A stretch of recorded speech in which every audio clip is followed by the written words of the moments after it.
Well, hello, everyone. I'll go ahead and get things started. Welcome to the May Why Should I Visit webinar. This month, we're going to Mexico City, or as the cool kids say, CDMX. Just throw that around on your Instagram or your Twitter, where no one cool hangs out, and they'll totally think you're rad. As a reminder, even though this webinar is being recorded, you are not being recorded. I cannot see you. I cannot hear you. But if, as things go along here, you have questions for me, use the little question and answer Q&A widget that's down here somewhere in your Zoom application. And I'll answer those at the end as we wrap things up. You're welcome to put things in chat as well. I think y'all can see each other potentially maybe in the chat, not entirely sure, but I'll look at those at the end as well. So Mexico City.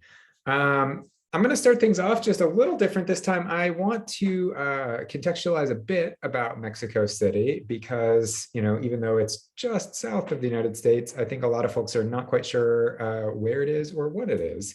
So first off, on a map, here's where Mexico City is. I think a lot of Americans, for whatever reason, kind of think it's closer to the border. They might put it on the map somewhere sort of up in this region, but no, it's actually pretty far south. If you sort of look across in terms of latitude, not far off the latitude of Jamaica, that kind of place, but it's important to keep in mind that it is at quite an altitude. It's over 7,000 feet above sea level, which for those of you in Denver, for example, hi Ian, is actually higher than Denver. So be sure to wear your sunscreen. You can get burned really easily in Mexico City. But that's part of that combination of being at sort of a very southern tropical latitude, but being at a pretty high altitude means Mexico City has perfect weather year round. And we'll be talking quite a bit about that and about why it's such a great getaway for those of us up here in the Northland. A little bit more about Mexico City. You might not surprise you, but it is the most populous urban area in North America, about 24 million people officially. And that's in an urban area about the size of the Twin Cities metro. So if you sort of think about, if you're from the Twin Cities, the area sort of encapsulated by the ring interstates, we're about that size. So Twin Cities are about 3 million people. Think of cramming 24 million people into the same amount of space. And it's like actually old, founded in roughly 1325, which is quite old by the standards of, the United States, where we say in operation since 2004, that kind of stuff. So our itinerary for tonight, I'm going to briefly talk to you about why you're going to love Mexico City. I'm going to talk about what you'll do on your trip to Mexico City. We'll talk about some of the logistics around getting there and getting around. And then we'll wrap up with some question and answer, and I'll send you on your way. We should be here for about an hour, plus or minus. So sit back, relax, chill out, pay attention to me or don't. I can't tell. So I appreciate that you're here. So what are you going to do in Mexico City? Well, first off, you're going to enjoy a sort of vibrant, exciting, dynamic megacity. The point is, there's there's 24 million people. There is something in Mexico City for everyone. So if what you're really into is amazing museums or galleries or makers, that's there for you. If you're into nightlife and clubs, that's there for you. If you want to go to Michelin star restaurants and live a very fancy life, that's there for you. If you're into sports, obviously amazing sort of both international sports and local unique sporting opportunities. So this is a huge city with something for everyone. And it's something for everyone 24 hours a day, 365 days a year. Of course, you've got amazing festivals, amazing culture. So, think of it the way you think of New York. Well, what kind of person should go to New York? Everyone should go to New York. There's something for everyone. Mexico City, same deal. As I said, it also has, to me, the perfect climate. Basically like 72 and sunny every day. And for me, that's like heaven. And a surprising amount of wildlife and parkland and ability to get out in nature, even within the city limits, and especially if you're venturing just a little bit beyond the city. This is a photograph from a park that is within Mexico City, within the city limits, in which you can spend a day hanging out on a boat, sort of drifting around with birds, with these amazing, gorgeous mountains in the background, with beautiful plants all year round. And for those of you up here in the Northland, this photo was taken in late February, when it was not like this here in Minnesota.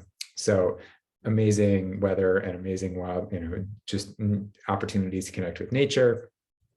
And also, it's an amazing jumping off point for doing sort of day trips out within wider Mexico and connecting with the history of this hemisphere, right? The history of Central, Southern, Northern America. You've got amazing historical sites like this that we'll be talking about, Teotihuan, but also amazing museums and opportunities to get out into smaller villages and see the lifestyle that dates back thousands of years as it's still being lived today. So amazing jumping off point, even if you're just doing day trips out, really easy to get in and out of. So what are you going to do on your trip to Mexico City? I've talked about all these opportunities. What does an actual trip look like?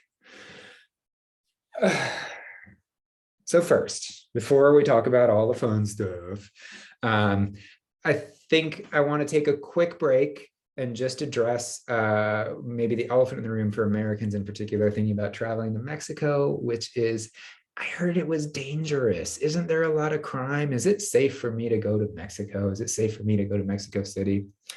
And it's true, like there is, quite a bit of crime there. Like statistically, Mexico City's roughly on par with New Orleans, and like basically no one goes to New Orleans because like it's way too dangerous, right? No, New Orleans is amazing. You should all go there. It's totally fine. I would say think of Mexico City in two ways. One, if you're going as a sort of American tourist doing typical American tourist stuff, not being an idiot, it's roughly going to be a similar sort of experience in terms of your relationship with crime as going to Rome, right? There's the potential for, people targeting tourists for petty theft, pickpocketing, maybe getting scammed by a street vendor. But if you're not doing stupid things, you're going to be perfectly safe in terms of your physical safety. You're not going to be like kidnapped by a cartel, right? And those are the horror stories we hear in the media. Now, as with anywhere in Central or South America, where there is a large amount of money being spent by Americans buying narcotics to send north across the border.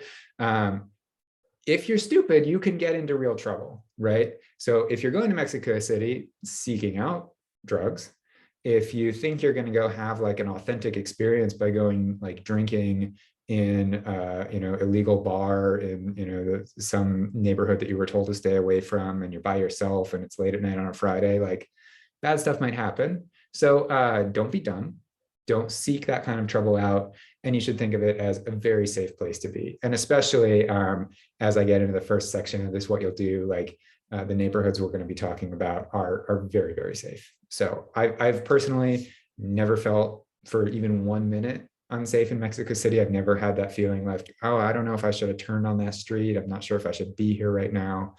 And I'll say, like, I've certainly had those experiences here in St. Paul, and I've had those experiences in lots of other cities. So, yeah. So what about going to Mexico City? Well, let me just contextualize this in this way. Going to CDMX, about the same price as a flight to Miami. It's about the same time from the Midwest as a flight to Miami. It's a heck of a lot cheaper once you're there. And crucially, you don't have to go to Miami. So you could potentially think of Mexico City as a place you go to just kind of hang out, in the same way you might go to Miami or go to the beach or go to Puerto Rico, just kind of hang out. For me, like, I go absolutely mad if I sit on a beach, but I'm really happy if I go to Mexico City without a huge amount of to-do items and just kind of hang out, play it by ear, right?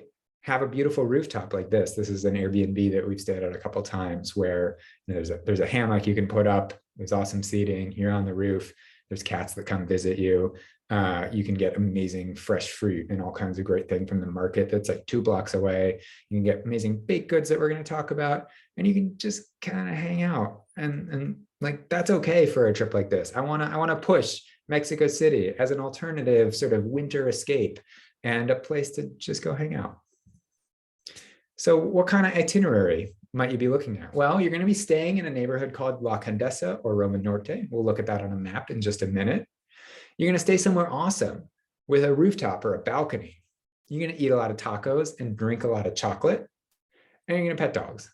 And like, we're going to talk about other stuff you can do on a trip to Mexico City. We're going to talk about museums. We're going to talk about all that. But like, this is a perfectly valid way to go spend 4 days when it's negative 20 degrees outside and your face hurts every time you leave the house. Like, go do this, do it. So what are we talking about when we talk about Mexico City? Well, I'm going to be focusing on the area in the purple square here. So you're seeing the whole of Mexico City here, but I'm going to be focusing just in this little purple square. And if I zoom in on that, I've actually marked out a sort of inner square, which I guess for clarity, I should have made a different color, but you could have one of these very chill, relaxing trips staying within this purple square, which is and never leave it and have a perfectly chill, fun, sort of culturally different experience that's not so culturally different that it actually stresses you out. And so these are the neighborhoods of La Condesa, and there's Roma Norte and Roma Sur down here. And these are neighborhoods that are sort of full of both expats and like Mexican hipsters. So it's full of coffee shops, beautiful tree-lined boulevards, you know, people sitting in cafes, eating pastries, writing poetry on computers, that kind of stuff. And you can go and just hang out here, ultra walkable. We're going to be looking at some opportunities within this inner area of La Condesa here. You see it's sort of shaped in a very distinctive oval. If we were in sort of Roman Europe, you might think that's a chariot racing track, or maybe an old walled city if it were a little bigger. In this case, it's a horse track from the early 20th century that's been now turned into streets, but sort of carves out this very secluded, cozy neighborhood in La Condesa.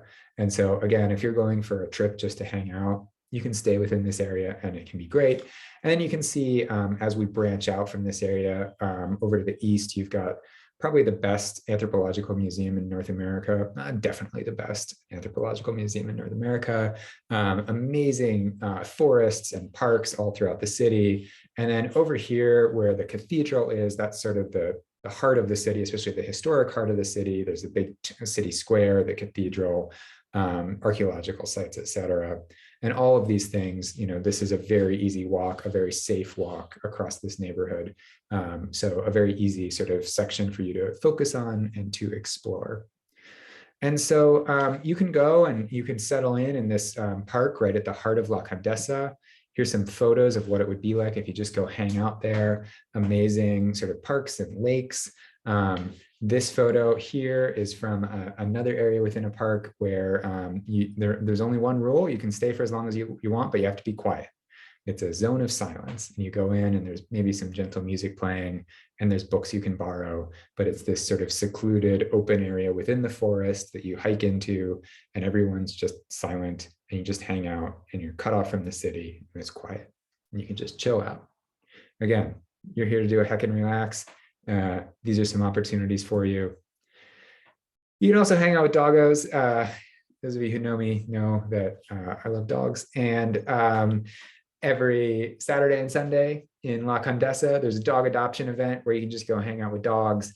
And if, you know, for example, you're not in the market for a dog right now, these are all sort of street dogs, rescues, you can actually just borrow a dog. You can borrow a dog for an afternoon, take it for a walk, hang out with it, play with it in the big dog park. And at the end of the day, you give it back, you give them a few pesos and you got to have a date with a dog. So that's just me, but a little special thing that I recommend every Saturday and Sunday, all day long.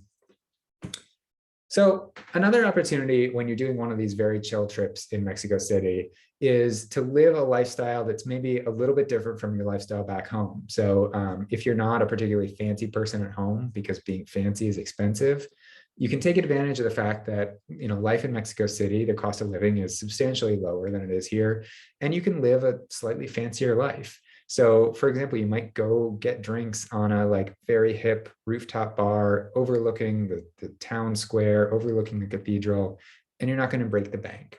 So again, if you're thinking about a very chill, relaxed trip, think about hanging out in parks, thinking about, having some great meals, having some, nice hangout potentially with some friends or loved ones in some of these really cool spots, and really just, taking it easy. But I hear you saying, get to the tacos, get to the tacos. I know.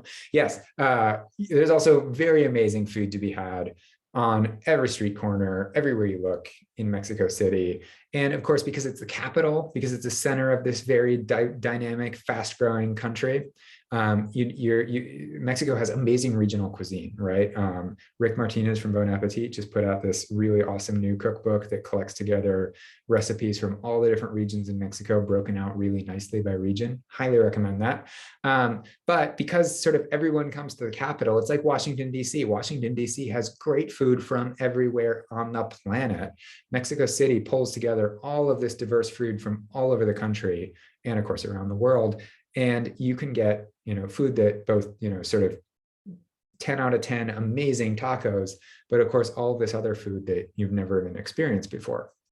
So, well, if you've never experienced before, how are you going to know what to order? What are you going to do? Best thing you can do, and this is true pretty much anywhere you go, but especially in a place like this, especially in a mega city, especially in a place where there's more opportunity than you could take advantage of in a lifetime, guided tours. Hire a guide. Very first day you land, or if you land late in the evening, the next day, wake up, take a guided tour. Find someone who seems like they're going to connect with you as a person, like they're interested in the same things you're on. I like to find guided tours either via the Airbnb experiences section or the Viator site, but you can also do Googles or ask friends.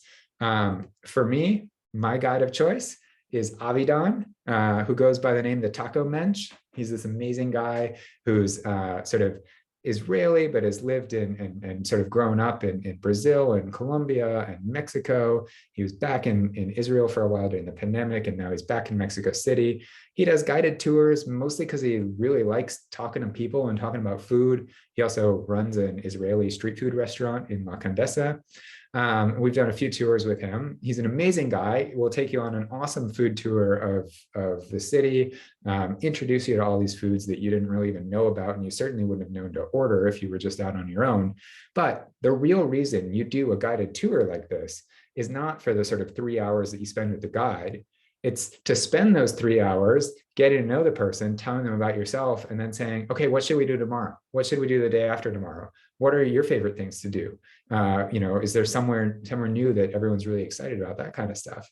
Because when you do that, when you go on a tour with Avidan and you say, hey, Avidan, how you been? Blah, blah, blah, blah, blah. What's hip and happening right now? He's going to say, well, okay, there's this amazing art exhibit up, and you sort of need to go down this back alley, and then there's this place, and you go in, and it's someone who's sort of recontextualizing Aztec art in this sort of modern pop aesthetic. And you can wander around and sort of be towered over by these sculptures, right? And he might say, oh, hold on, let me jump on WhatsApp and text my friend and see if I can get you into this late night mezcal papa, or what's it called? Speakeasy, and hook you up, and you'll go and you'll knock on the white door after 10:30, and then if your name's on the list, they'll let you in, and you can hang out with a bunch of Mexicans in a speakeasy late at night, having mezcal, or standing around awkwardly if you're like me and you don't drink mezcal or anything. But neither here nor there. And he might say like, oh, what just opened? You guys would love this old textile factory that's been converted into sort of a live, work, studio, gallery, workshop space that has a coffee shop and a bar, and you can just go hang out there, right? Places like this. Or he might say, oh, hey, there's this thing where you go and you lie on the floor of the auditorium and they shoot lights up at the ceiling where there are these mirrors mounted on servos and they zoom around and all kinds of stuff. And those are the types of experiences that let you feel like you're having a more authentic experience in Mexico City. And all of that happens by hiring an awesome guide and then taking advantage of that time with the guide to plan the rest of your itinerary. And I really think like that's the best thing you can do in almost any city you go to. If you're going to Florence for the very first time, you kind of know you're gonna go to the Uffizi and you're gonna go see David and you're gonna kind of do those things. But in a city like Mexico City, you might go and you have a few things you want to touch off, but it's a city that has so much to offer beyond just that sort of single note of there's some, Renaissance art, right? That a guide can really unlock the whole place for you. So A couple other opportunities just to sort of speak to on this trip. If really high-end food is your thing, Mexico City has an amazing high-end food scene as well. We've only done a little bit of this, and quite honestly, I think that I'd rather be eating tacos most of the time. But again, if that's something you're into, that's really exciting to you, but sort of maybe out of your budget as a routine option here in the United States, Mexico City is a great opportunity to go sort of experience that really high-end sort of immersive cuisine in a slightly more affordable way. And it's obviously still world-class, amazing food. For me though, what I'm going to be doing is eating a lot of street food. I'm going to be eating a lot of tacos. I'm going to be eating a lot of baked goods. I'm especially going to be eating baked goods from places where they charge you by the pound. So you just fill up your tray with baked goods and then you go and they just weigh it and tell you how much you owe. And you find out that you filled a whole tray and it cost you $1. So that's the kind of stuff I'm looking for Mexico City. So my perfect trip to Mexico City is going to be connecting with Avidan. It's going to be finding out what cool stuff is happening that weekend. It's going to be spending time relaxing in a park. It's going to be spending time petting some doggos and eating more tacos. But it's also nice to, do some things to enrich your life. And so there's some amazing day trips we can do as well. So you're probably familiar with different views of this site. This is Teotihuan, which was the capital of the Aztec Empire. Aztecs, I think, as my friend Genghis once described, sort of the mafia of North America. They were kind of, rough and tumble folks. Reading some history of the Aztecs will really sort of, I think, unlock North American or Central American history for you. But going to the site and actually wandering it, and you can sort of just wander freely throughout the site. There's also a really great on-site museum as well to help contextualize the site. But is a really amazing opportunity to connect with this like amazing culture that sort of dominated the entire region and did amazing public works and all these things. And if you want to dive even deeper on the sort of history of the Western Hemisphere, you can take a look at the, as I said, amazing Anthropological Museum within Mexico City, which contains just uncountable numbers of artifacts from Aztec Empire, Inca Empire, just all throughout the region. Does an amazing job of telling the story of these different cultures of sort of pre-colonial Americas, and honestly will overwhelm you in the way that the world's best museums do. Either go in with sort of an audio guide or a sort of hits list that you want to do, or prepare to spend an entire day there and then end the day saying, oh gosh, there's a whole nother half of the museum I didn't get to. So it's a really fantastic museum. So there's some of those opportunities to really better understand this place we've been living within Mexico City as well. But beyond that, I said there's something for everyone because this is an amazing, dynamic megacity. And so if what you're really into is sort of producing fuel for your future nightmares, you could, spend an afternoon going to the Toy Museum, for example, which is full of just exhibits like this. And things that are even more unsettling that I chose not to put into a presentation that's being recorded. You can find, if you want to deep dive on the history of Catholicism in the Americas, you have a ton of opportunities there. If you want to go to a museum on the discipline of economics, the Museum of Economics is in Mexico City, and even the Economist magazine, which are my buddies, they said it was a very, very boring museum, and they're economists. So there's that opportunity. There's something for everyone in Mexico City, and you can sort of pick and choose. But also, I would say think of it as a place to go and not choose anything, right? And go and just sort of be and enjoy and take a breath. So, what does it actually mean to go there? Well, let's talk a little bit about the logistics of getting there and getting around. So it is a very easy flight from just about anywhere in America. So from Minneapolis, we have some direct flights on Delta, which means it's sort of about 4 hours plus or minus. And that's true for sort of most big cities in America, in the United States at this point. You can get a direct flight, you'll fly directly into Mexico City. It's a very busy airport, which can be a little sort of challenging when you first arrive. There are some rather complex plans for a brand new airport. And if you want to dive into sort of the current president of Mexico and the choices he's making around airports, I'd be happy to talk about that later. You can get around really easily with Uber. This is one of those areas where I think Uber, from a safety perspective, is definitely your best bet versus sort of flagging taxis. It's just, better to go with something where you know for sure that the car that you're getting into is actually the car that you think it is. And it's fast. It's very affordable. I would say it's fast, except when it's not, because if you know about Mexico City, you may have heard that it has a lot of traffic. And especially if you're trying to move around at rush hour, even though the city itself is not, you're not going to be going tens of miles even most of the time, you can sit in traffic and spend an awful long time not moving, or moving very, very slowly. So with that in mind, Mexico City also has a really amazing and very easy to use metro system, subway system, that gets from most parts of the city into the center and out into other parts of the city.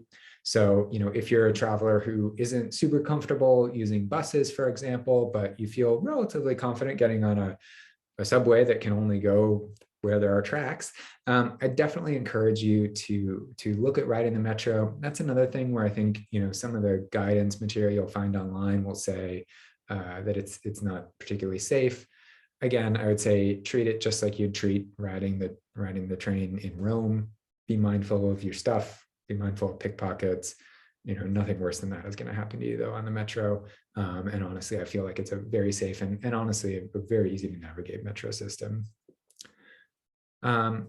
Day to day within Mexico City. Now, it would certainly do you good to know a bit of Spanish.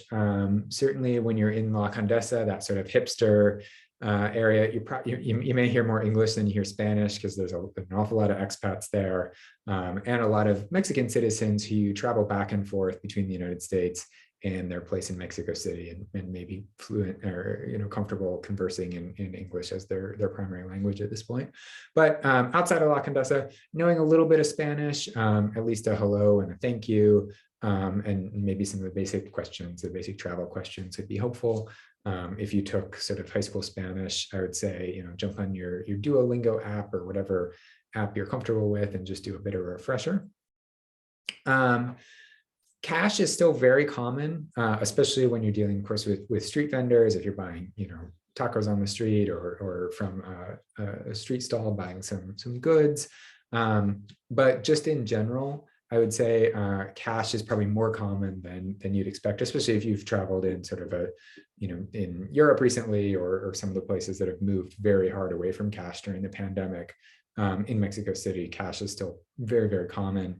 And so you're going to want to carry that, pick some up at the airport when you land, make sure you've got some cash on hand. One thing I really love about the Metro though, is you can actually just use your tap to pay credit card if you've got one of those tap to pay things, which really simplifies things quite a bit. And again, I think that there's a lot of Americans who have some stereotypes about things like food safety and sanitation. And I would say food safety is very, very good. Don't stress about it. Follow all the basic rules you'd follow with, eating street food from anywhere, which is, look for places that are serving food to local folks, buy food from them. But honestly, again, I drink the water in Mexico City. I don't worry about it. It's a modern, dynamic mega city. You're going to be fine. You can also think of Mexico City, if you've got a bit longer of time that you're going to be spending in Mexico City, it's a really easy jumping off point to a bunch of other cities within Mexico that are going to be very, very different experiences. So Oaxaca, Zacatecas, and then Merida on the Gulf Coast, or the Caribbean coast. These are all places that are really easy to get to from Mexico City, that are pretty tough to get to directly from the United States. And so certainly if these are on your bucket list, I definitely recommend spending a few days in Mexico City as well. But you're probably going to want to sort of fly in, fly out, because getting any long distance on a bus or something like that is going to take you quite a while. And again, when we talk about safety, I probably wouldn't recommend renting a car and driving 8 hours south in Mexico on your own. That doesn't seem like necessarily the smartest decision. So definitely think of Mexico City as a great jumping off point to any of these other cities, even if it's just for a sort of fly in, spend a day, fly back the next day kind of experience. So that is what I've got to share about Mexico City and why I think you should visit, why I think it should be on your list as a winter retreat, especially if, like me, you maybe are not the type of person who's going to be super happy going and sitting on a beach in Fort Lauderdale. Does Fort Lauderdale have beaches? I think it does. All of Florida has beaches as far as I know. Anyways, definitely think about Mexico City next time your winter is wearing a little thin. Think of it as a place you could go for 5 days and come back feeling a lot better about the world. Next month, we're going to be going to Lisbon on June 21st. We're going to Portugal, another really great city that is, I think, often overlooked and is a chance to both dive deep on Portuguese and European history and the history of exploration, as well as sort of experiencing unique food scenes, unique cultural scenes, and jumping off to some really cool cultural opportunities. So hope you can join me there. If you aren't already signed up for the Why Should I Visit newsletter, you can do that at whyshouldIvisit.com/newsletter. I'm pretty sure that'll work, which is a once a month newsletter that comes out on the first Friday of every month with some travel news, travel tips, and information about the webinar. So with that, if anyone has any questions, throw those in the question and answer widget, and I'll be happy to answer those. I don't know what that was that just slid out. That was exciting. One sort of, question folks have asked about is deciding on sort of hotel experiences versus Airbnb experiences versus other rentals. And we're actually that's one of the upcoming travel tips in the newsletter. There are some really, really awesome boutique hotels within the sort of La Condesa and Roma neighborhoods that we talked about.